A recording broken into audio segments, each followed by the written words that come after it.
Yo, what's good, everybody? It's your boy Jesse with Big Play Small Talk, and I want to introduce you to my new segment called Big Play Small Takeaways. After every week of the NFL games, I want to give you my takeaways, what I took away, what my opinion is on the happenings that happen, the injuries that happen, the teams that are stinking up, and the teams that are doing relatively well. So let's just jump right into it. And I hope you guys enjoy. Leave me comments on what you think. Please like and subscribe to the channel. And yeah, please give me feedback if you think my opinions are off, if you think my opinions are on. I would like to interact with y'all and let me know what you think. So let's kick it off with, of course, my team, the New York Giants. After week one, safe to say, every Giant fan thought it was over, including myself. Then Super Russ comes out looking super vintage from his Super Bowl season, and every Giant fan was like, we're saved. Until it happens. Russell Wilson goes 30 for 41 for 450 yards, 3 touchdowns, and 1 interception. That 1 interception just so happens to be the soul-crushing, game-giving up, ball right in their hands for Brandon Aubrey to kick he hit 64 yards. I think it was a 46-yard game-winning field goal. Our defense was horrendous. We gave up a franchise, right? Hurts to talk about this. 14 penalties for 160 yards. That's a franchise high. We all know what James Hudson did. In the middle of the first quarter, James Hudson did the unthinkable. 4 penalties on the drive. Unnecessary roughness, 15 yards. False start. Another unnecessary roughness. Another false start. Brian Dable was pulling out the hair that he don't have on his head, and eventually they did what was right and benched him. But by then, we should have known that the defense was going to be in shambles. Malik Neighbors, the stud that he is, 9 receptions, 167 yards. Wan'Dale Robinson, 8 receptions for 142 yards. They're doing on offense what we thought was going to happen. Russell Wilson is throwing the ball, getting to the receivers, but the defense really looked bad. And the offensive line, we could build the best defense in the world, but if our offensive line is not stepping up and defending the quarterback, giving him time to throw, that's what's going to happen. He's going to be forced to throw the ball, and in overtime, he was under pressure, threw the ball right to the Cowboys to lose the game. So, with that being said, the Giants are still the Giants. As a Giant fans, we all know and can expect. We can expect a crazy game on Sunday, right? Because the Chiefs are coming in, and the Chiefs are also 0-2. 0-2. And there's a little controversy saying, do you think the NFL is going to allow the Chiefs to go 0-3? That's a good question, don't you think? I know it's been brought up in New York media. Don LaGreca had a good opinion on it, but do you really think that the NFL is going to allow the Chiefs with the Travis Kelce, all the hoopla from last season, the Taylor Swift and everything like that? I don't want to get into any of that, but do you think that they'll allow the Chiefs to go 0-3, give them every call? We've seen that before. But the Chiefs are looking, listen, if the Giants could get their defense together, I don't see how the Chiefs beat us. They're averaging 19 points per game. 19 points per game, 24th in the league. Their total offense per game is 320 yards. Passing per game, 211. Really not Patrick Mahomes-esque, Really not Patrick Mahomes-esque. Points allowed per game, 23. Even though they just played a really good game against the Eagles. But the Eagles didn't even look like the Eagles, if you ask me. They have some things to work on because they lost a couple of players. But the Chiefs are looking like they might be in trouble. And if they come in to MetLife. If they come into MetLife, and another thing is about the Chiefs, right? I'm not really keen on is Travis Kelce late second game of the season. Travis Kelce laying into his players on the sideline, his teammates. Then you go drop a game-altering pass in the fourth quarter. If you're going to go and you're going to lean into your teammates and you're going to bark at them and it's going to be all over national television, you might want to make the plays you need to win the game. I'm just going to throw that out there, right? But if they're coming into MetLife, they better bring the noise because I know the Giants' defense is looking really good. Forget the 160 yards and penalties because that came from both sides of the ball. If we get Abdul Carter, Sexy Dexy, KT, right, and we get Brian Burns on the same level, on the same wavelength, Patrick Mahomes is going to be running for his life most of the game. Let's see if he could complete the passes. They don't have Xavier Worthy or Rashid Rice. They want a free 4. I don't know. However, I am expecting a really good game, and I want to see how the refs are going to call that one. I think everybody wants to see how the refs are going to call that one, especially me. But real NFL fans, regardless if you're a Giant fan or a Chiefs fan, they're going to be tuning into that game just to see how the refs are going to play that one, and if the NFL is going to act how the NFL acts. My next takeaway, Daniel fucking Jones. Daniel Jones. We're going to keep it a little Giant here, but Daniel Jones has been cooking, right? I know you expect me to sit here and hate on him. As expected, as a Giant fan, you know, if you followed the show last year, you know that I had a lot to say about Daniel Jones, but that was his current play. The Giants have a terrible offensive line. There's nothing we could do about that. However, I don't know how, honestly, I can't even see the Colts offensive line being that much better than the Giants. No, let me stop playing. Anyway, man. Anyway, with that being said, Daniel Jones, week 1 versus the Dolphins. Completion rate is 75%. 2 rushing touchdowns. 2 rushing touchdowns. And you know, you can see Daniel Jones rushing touchdowns. His last touchdown as a Giant was a rushing touchdown in Germany against the Panthers, and I was there and I recorded it. Last touchdown as a Giant. So, you know, he does tend to run the ball. Passer 23 of 34 for 316 yards and a passing touchdowns, no interception. He leads the NFL in 9.4 yards per attempt. This is Daniel Jones. By the way, the 23 for 34 and the 316, that was week 2 against the Broncos, and that game was crazy because they could have lost that game, and then your man leaped over him. You know, if you ask me, I don't really see it, you know, but they said he leaned into him, gave him those 15 yards for him to hit that chip shot. But that's the NFL. You can't do those things. But Daniel Jones is out here cooking. Now, possibly MVP numbers? Is it a flash in the pan? We've seen this from Daniel Jones before. He's won a playoff game for us. However, we've also seen Daniel Jones be Daniel Jones. So I'm glad that he's doing his thing. You know, it wasn't really on us. It wasn't like a Saquon Barkley situation. You know, we just had to move on from him. And I'm glad he's doing his thing in Indianapolis. But the thing is, don't act like he's the second coming of Andrew Luck or Peyton Manning or something like that, because you are in for disappointment. Please keep your what expectations at some point, some kind of, like, you know, normality, and don't think that he's gonna take y'all to the bowl or something like that. He's just not gonna make y'all look crazy for the time being.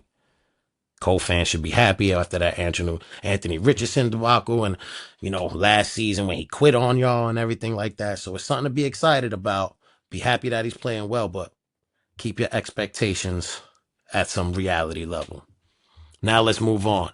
The Los Angeles Chargers. The Chargers are cooking, man. Justin Herbert is out here putting in work. They are 4th in the NFL in offensive passing yards. Right? 270. Shit. They are cooking. They look really good. It's good to see Keenan Allen back in Charger blue, catching touchdown, catching passes. We're all waiting for Marion Hampton to pop up. He's on my fantasy team. So once he gets going, once he gets in the the end zone and gets his first NFL touchdown, he gets a feel for it, I think he's going to take off.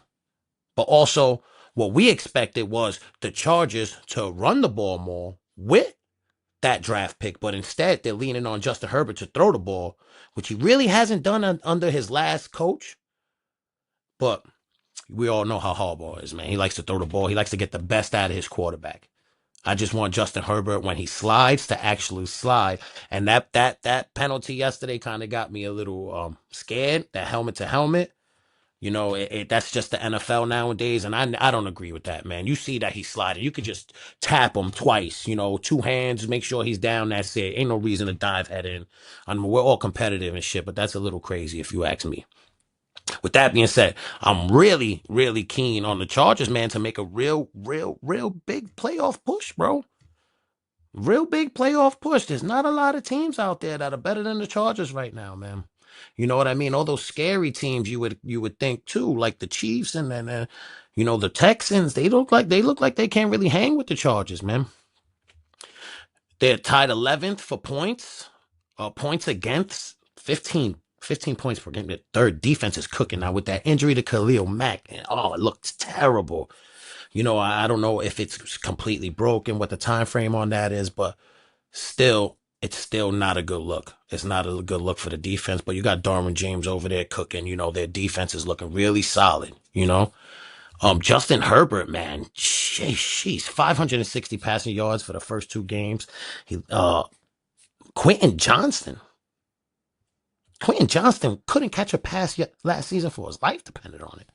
He dropped everything that came his way. Now he has 3 touchdowns on the season. He's cooking everybody, running right past them.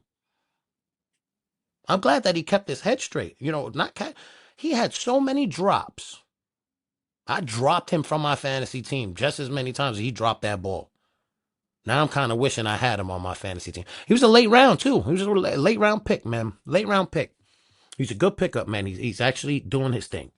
You know what I mean? So, like I said, be careful for those Chargers. Chargers could make a nice run. Nice run. You know? That we're moving on. Bengals fans. I'm so sorry. I'm so sorry. I'm a big Joe Burrow fan, Joe Cool. But man, to have him go out with turf toe. Now, for those that don't know what turf toe is, because I'm going to be honest, I had to Google it myself. Turf toe is a hyperextension of the toe. So picture this is your toe, and you bend it all the way back like that. Like picture you're going to start running, and you take off, and your toe bends all the way back. That ligament right there, that gets hyperextended. Now, there's certain degrees of turf toe. Unfortunately, Joe Burrow's turf toe requires surgery. That leaves him out for 3 months. So many expectations going into the season. You re-sign Jamar Chase for historic money. You pay T. Higgins what he deserves. And then the whole Trey Hendrickson thing, you finally pay him, only to lose your quarterback for 3 months. You got Jake Browning. Hopefully he could pull the magic off that he pulled off last week. But my heart goes out to y'all. My heart really does go out to y'all. Because the NFL is a cruel. I mean, football's a cruel sport. Football's cruel, man. There's nothing's fair in football. Nothing. As a Giant fan who just lost probably one of the best games I've seen in a long time to a field goal in overtime on the last possession, football's cruel as fuck. So let's just hope Joe Burrow comes back. He comes back healthy. He comes back ready to play, and you guys can maybe win a couple games, man. 3 months? Shit, man. That's a lot of games. 3 months is a lot of games, bro. Hopefully you guys could just pull off a miracle. But again, my heart goes out to y'all, man. Best of luck. We're moving on to another team and another quarterback who has injury problems. The Minnesota Vikings and J.J. McCarthy. J.J. McCarthy in a preseason game last year tears his ACL. If I'm not mistaken. Season done. Comes back. Plays horrible. Right? First 3 quarters of for games in week 1. Fourth quarter, stud. Stud. Wins the game for him against the Bears. Yeah. He's back at home. Wins the game in front of his hometown people, all his friends. He looked horrible against Atlanta. Horrible. Horrible. And I kind of feel for Justin Jefferson because you just paid Justin Jefferson now. His quality of wide receiver. Do you think he's going to want to stick around for 2 or 3 years and wait for J.J. McCarthy to develop into the quarterback that you think he might be? And I understand. I understand not wanting to pay Sam Darnold. Because with the way he played last season, you would have had to give him bread. And giving up all those draft picks for J.J. McCarthy, man. Come on, I understand that. But it really puts you in a tough spot. Was it worth giving up all those draft picks? Should you have signed Sam Darnold? What do you guys think? Should the Vikings have signed Sam Darnold again? Right? No? What do you think? Wait. I might be bugging here. Now I am bugging. Let me just rewind the clock right now because Kirk Cousins was the quarterback for the Vikings. Then they drafted J.J. McCarthy, shipped him out of there to Atlanta, right? And then signed Sam Darnold to that contract, and he balled out. Either way, you would have had to pay Sam Darnold. J.J. McCarthy, she's showing signs. You just got to hope he stays healthy. Injury prone this early in his career, missed the whole entire season. Now he's out 2 to 4 weeks. Just hope he can stay healthy and keep Justin Jefferson happy. So Viking fans, best of luck for the next 4 weeks. Jets, Jets. Man, your team's a mess, man. Put up a crazy game against a Pittsburgh Steelers defense that we thought was fantastic. A lot of good additions. Jalen Ramsey, they pay JJ. Jets go in there, put up a fight. Then the Bills come in there and house them. Justin Fields, which is crazy for me because I kind of drafted on my fantasy football team. I said, all right, listen, I went late rounds in my quarterbacks. I was, if I'm not mistaken, 10th in the draft. I said, I'm going to draft Justin Fields and Drake May. And I'm going to, go 1 for 1, see, depending on the matchups. I started Justin Fields this week because of what Lamar Jackson did to the Bills defense last week. Drake May put up 30 points. Justin Fields, 3 for 11. 27 passing yards. This is before the concussion. 3 for 11, 27 passing yards, 5 rushing attempts for 49 yards. That's my luck, though. That's my luck when it comes to anything. And literally, when it's decision-making time and I think I got it right, probably got it wrong.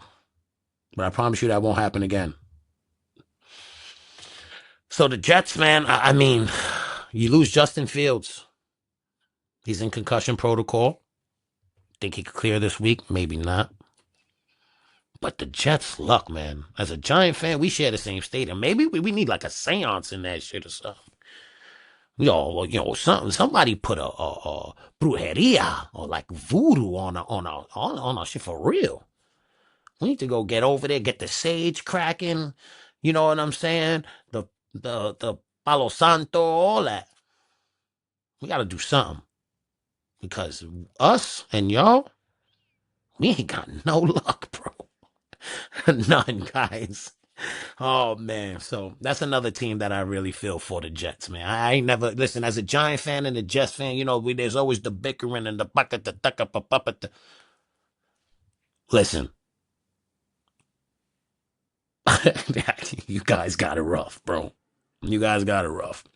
Hopefully Justin clears his protocol for my sake too, since I drafted him as a fantasy football quarterback. Hopefully he clears concussion protocol. He gets back to throwing the ball and running like we all expected, and let this be a one-off. For y'all's sake and mine. All right? So let's move on to the end of this here. Notables. The Ravens doing what the Ravens do. Busting up the Browns 41-17. We thought it was going to be a close one there. The Browns always give the Ravens a little trouble, don't you? I noticed that, man. They always get at Lamar. They always tackle. Myles Garrett's just a piece. He threw the okie doke. He said, "I'm gonna retire. I'm out of here. You know what? I don't want to play on the Browns no more. Trade me. I don't mind." He's like, They offered him the bread. He said, I'll take the bread. I'll chase Lamar Jackson. You can't, as the Browns, if you want to stay competitive, you got to sign Myles Garrett. So the Browns, Ravens doing what the Ravens do, 41-17 the Browns. Super Bowl favorites? Maybe. The Lions throwing up a 50 burger, 50 spot on the Bears, beat the brakes off the Bears. It was crazy. Everybody had a field day. I'm on Raw, field day. Jahmyr Gibbs, field day. Jameson Williams, forget about it. The kid got speed. Now, with that being said, Lions lost 2 coordinators, offensive and defensive. First week they looked rough. Second week they came out swinging. Was the first week a one-off? You let me know. And of course, the Bills beating the brakes off the Jets after that miracle comeback against the Ravens. Josh Allen breaks his nose. He's gonna wear one of those like Horace Grant masks, right? To protect his nose. That was nasty. He was bleeding everywhere. You know, it's rough to be a football player, man. It really is. I wish I was. Instead, I just manage a fake fantasy football team that I'm going to win this year because that's what I do, baby. King Fantasy. Anyway, guys, man, it was nice talking to y'all. Like I said, those last 3 honorable mentions, the Ravens doing what the Ravens do, beating the brakes off the Browns, Super Bowl favorites, the Lions putting up a 50 burger. Very impressive, by the way. He spread the ball, got it to everybody contributing. And another team that you expect to make a run for the playoffs, deep into the playoffs. Even though Green Bay's looking really good. Let's not forget about Green Bay. I don't want to mention teams like you expect from Green Bay doing what Green Bay does. You know what I mean? You expect Green Bay to do what they do. So, yeah. And then the Bills. The Bills with the Josh Allen, the broken nose. After they played that game against the Ravens, you expected the Jets defense. Maybe, the Bills went in there and they said, yo, I'm going to spank y'all up real quick, ship y'all out. Yeah, man, that's about it. I hope you enjoy my new segment, man. Big plays, small takeaways. It's your boy Jesse. I got a lot of news coming up, man. Big things coming up. Just because I haven't been putting stuff out doesn't mean that I haven't been working, man. I hope you guys are gonna be proud about the new step we're taking. Yeah, I can't wait to show it to you. I just want to make sure everything's settled. And yeah, drop some comments. Don't forget to like, man. Don't forget to subscribe. And yeah, I'll see you guys next week. Week 3. I'm gonna do this every week. I dropped the ball on week 1 and 2, but I combine them together. I'm gonna see y'all for week 3. Jesse BPST, big play, small takeaways. Holla.